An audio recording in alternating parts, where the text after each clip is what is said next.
Assalamualaikum warahmatullahi wabarakatuh. Perkenalkan, saya Gina Nopreliasari, jurusan Ilmu Komunikasi, Konsentrasi Public Relation, Fakultas Dakwah dan Komunikasi, Universitas Islam Negeri Sultan Syarif Kasim Riau. Nah, jadi di video kali ini, saya akan membahas tentang pentingnya komunikasi persuasif bagi seorang public relation. Sebelum kita mulai, jangan lupa untuk like, komen, dan subscribe ya guys. Thank you.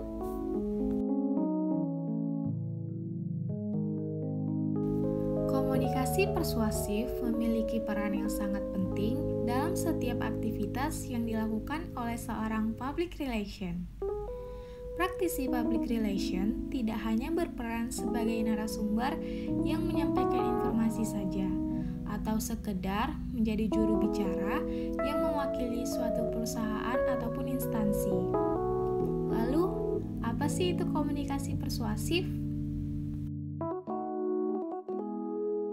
Definisi komunikasi adalah proses penyampaian suatu pesan oleh seseorang kepada orang lain untuk memberitahu atau untuk mengubah sikap, pendapat, atau perilaku, baik langsung secara lisan maupun tak langsung melalui media.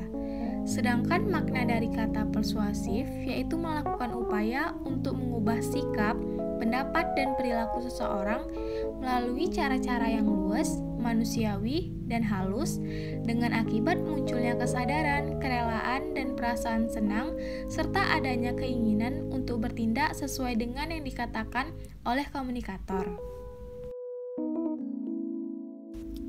Nah, dari definisi tersebut dapat kita katakan bahwa hal utama dari komunikasi persuasif ini adalah suatu proses komunikasi di mana terdapat usaha untuk meyakinkan orang lain agar publiknya berbuat atau bertingkah laku seperti yang diharapkan komunikator dengan cara membujuk tanpa memaksanya. Komunikasi persuasif ini bertujuan untuk mempengaruhi pikiran, perasaan, dan tingkah laku seseorang ataupun kelompok untuk kemudian melakukan tindakan ataupun perbuatan sebagaimana yang dikehendaki.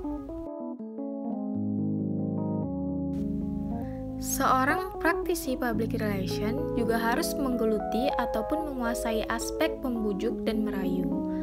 Maka dari itu, sangat penting bagi seorang public relation untuk memiliki kemampuan membujuk dan mampu mengimplementasikan metode komunikasi persuasif dengan baik.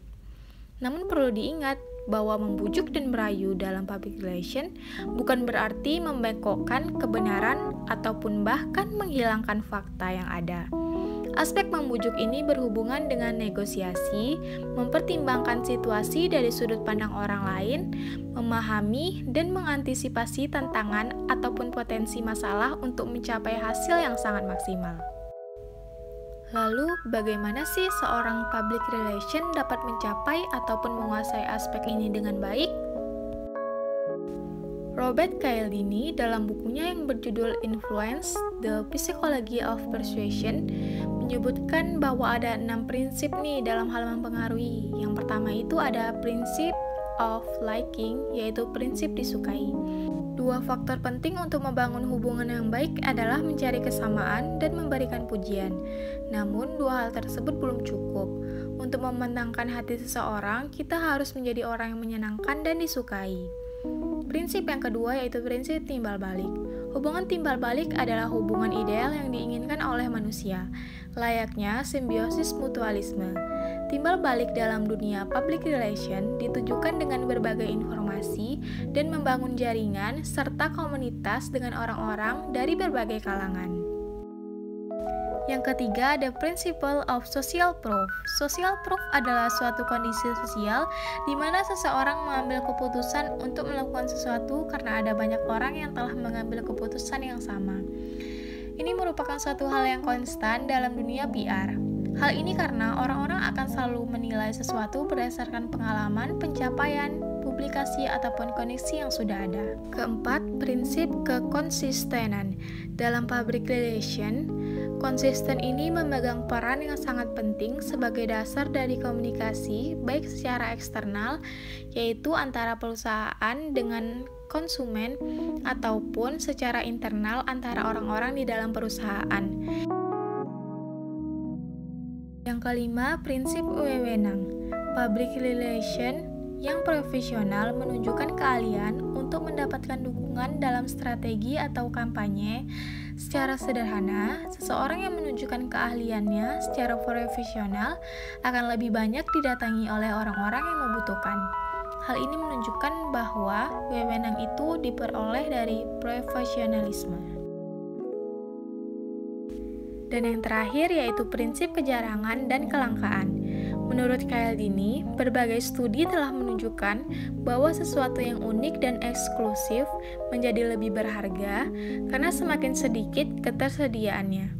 Dalam public relation, prinsip kejarangan atau kelangkaan ini dapat diwujudkan dengan membangkitkan rasa urgensi untuk melakukan suatu tindakan. Jadi itu dia 6 prinsip yang udah saya bacakan. Buat kalian yang nonton, semoga video ini bisa bermanfaat. Sekian, terima kasih. Assalamualaikum warahmatullahi wabarakatuh.